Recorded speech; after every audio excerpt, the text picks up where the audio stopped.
good day sa ating lahat mga bossing. Meron tayong Toyota Commuter ngayon mga boss. At concern ni may-ari nito mga bossing ay minsan nawawala yung serbato at minsan bumabalik. Pag nalubak siya mga boss ay nawawala yung serbato. Yan dito sa loob. Kaya kailangan natin itong tanggalin itong clearance na ito mga bossing. Sa pagtanggal ito mga boss, marami siyang push lock. Ay, ang gagawin natin mga boss ay ipupush lang natin ito. Itong mga push lock niya ay ganyan. Pag lumagatik mga boss ay okay na yan. Yan. Lahat natin ay i-push lang. Napakadali lang yung mga bossing. Pag push mga boss ay matatanggal nyo na to. Ito. Yan o. Bilis lang ito mga boss. Yan.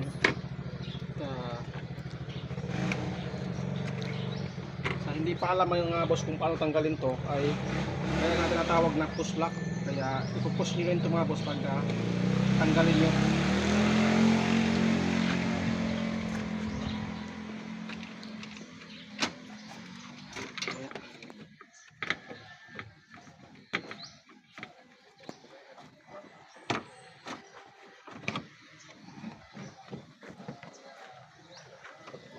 Tanggalan natin ng hose na. Hindi ito yung ano mo.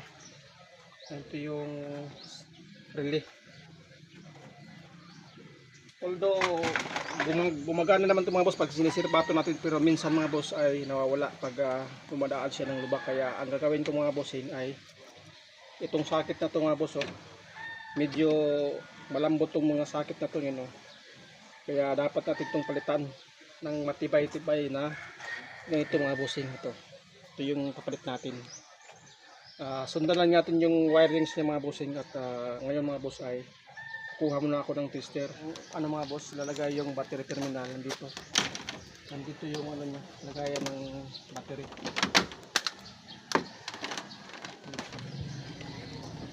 Ito yung battery niya mga boss sa mga computer. Ikutin nyo lang to, yan, counterclockwise, at matatanggal nyo na tong cover. Dito yung battery, pull nyo lang to, yan, at kabit nyo yung tester dito.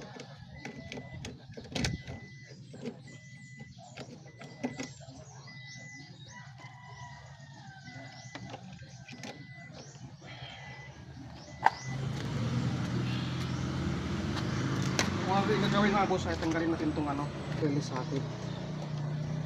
Tanggalin natin to.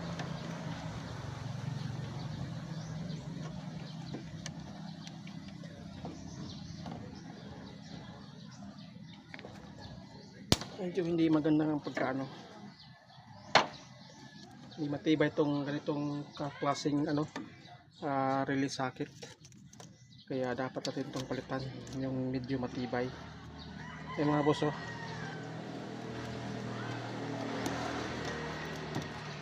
gagawin lang natin dito ay hahanapin natin itong itong kanyang supply. Ito pag meron siyang standby ay galing yan doon sa battery. Yan, ibig sabihin ito yung battery. Ikakabit natin dito ay number 30.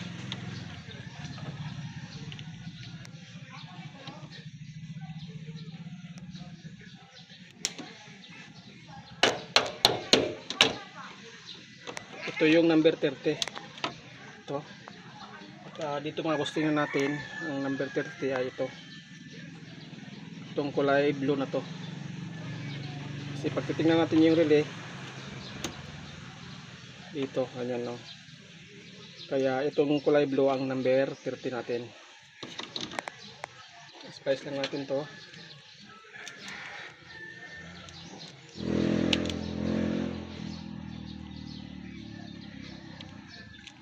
Dapat sa mga serbato ay lagyan natin ng mga medyo matibay na na mga sakit.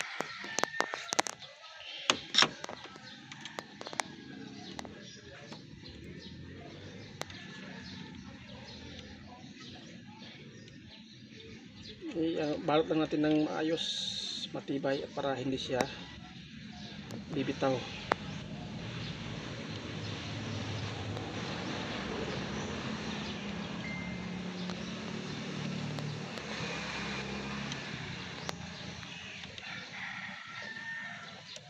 natin kung may kurente, yan o. Ito yung number 30. Optical tip.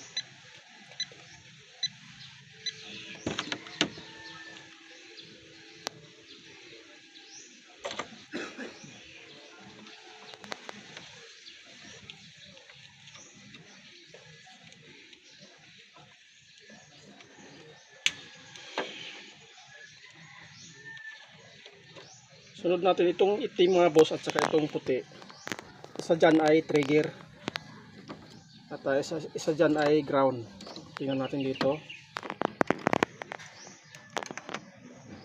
Itong kulay blue mga boss ay galing to sa ground. Ito, ground to. At saka itong dilaw mga bossing ay galing sa trigger. Okay, Sir Bato nga Ben. Paano mo nalaman yung trigger mga boss? Lagay natin itong tester dito sa socket. Dapat magkaroon siya ng kurente yun, no? Sige, Sir Bato. Yan, no? Magkaroon siya ng positive. Ibig sabihin mga boss ay okay na. Itong kulay dilaw ay trigger to siya. Ito yung lagyan natin ng dito sa relay. Socket. Okay na Ben.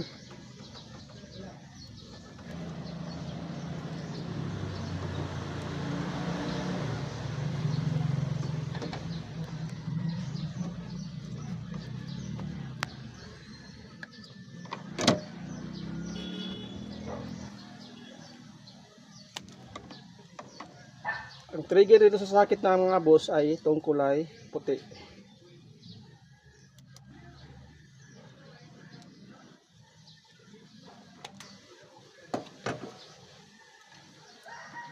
Tingnan nyo yung magkaiba mga boss, oh. Maliit itong dito sa original at itong pinalit natin ay matibay talaga. Ito yung pang automotive wire talaga mga bossing. Kaya minsan mga boss ay bumibigay itong mga socket dito kasi masyadong malambot.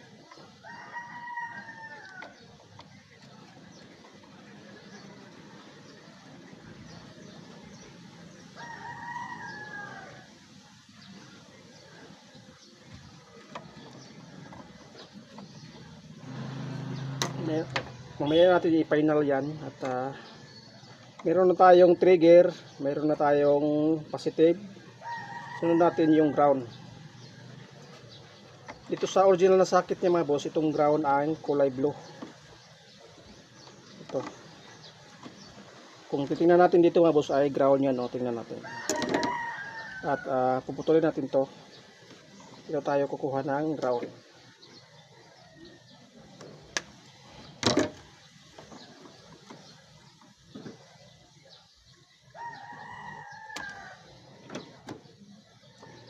Kulay green yan mga boss, yan, no? Yan ay standby na ground. Ang liliit talaga ng wire nya.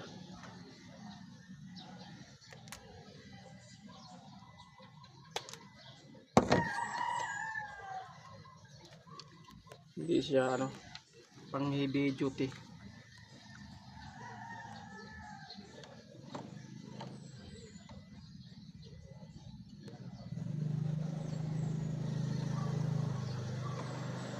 Meron na tayong ground, meron tayong trigger, meron tayong positive, at ang sunod niyan ay papunta na ng Sir Bato mga bossing. Ito ay kulay yellow. Ito ang tinatawag na number 87 ng relay. Yan. Dito naman sa socket ng kanyang original ay ito.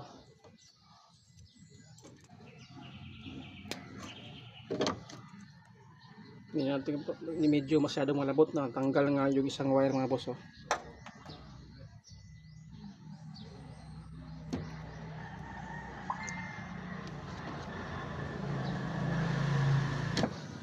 Yan mga boss, ay kakabit natin tong kulay dilaw sa papuntang Sir Bato to mga bossing. Ito ay number 87.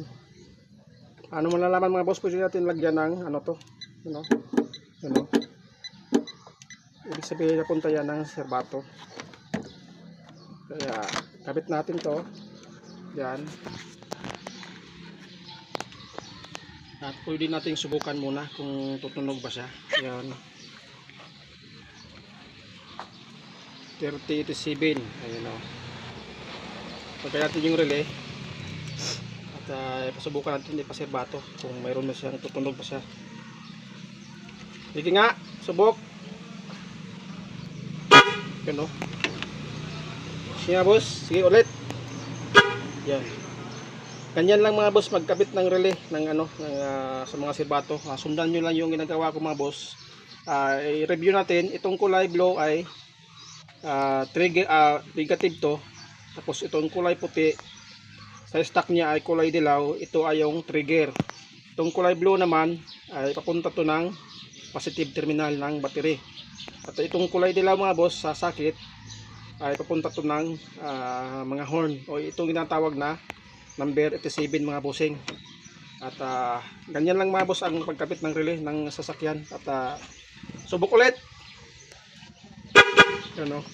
Thank you sa yung manonood po boss. Nasundan niyo yung pagka-install natin ng relay sakit. Binalik ko na naman itong stock na relay niya kasi maayos pa naman itong gumagana. Ang concern lang ng mga ari ay nawawala minsan yung pag nadaan siya ng lubak. Ito yung may problema ng mga boss, napakalambot tong mga sakit na to. Kaya hindi to maganda pagdating sa lagyan ng horn mga bossing kasi malambot. Thank you sa panonood mga boss at sa hindi ka pa nakapag-subscribe sa channel mga boss at mag-subscribe ka na para palagi kang updated sa ating mga video mga boss. At thank you at don't be parts.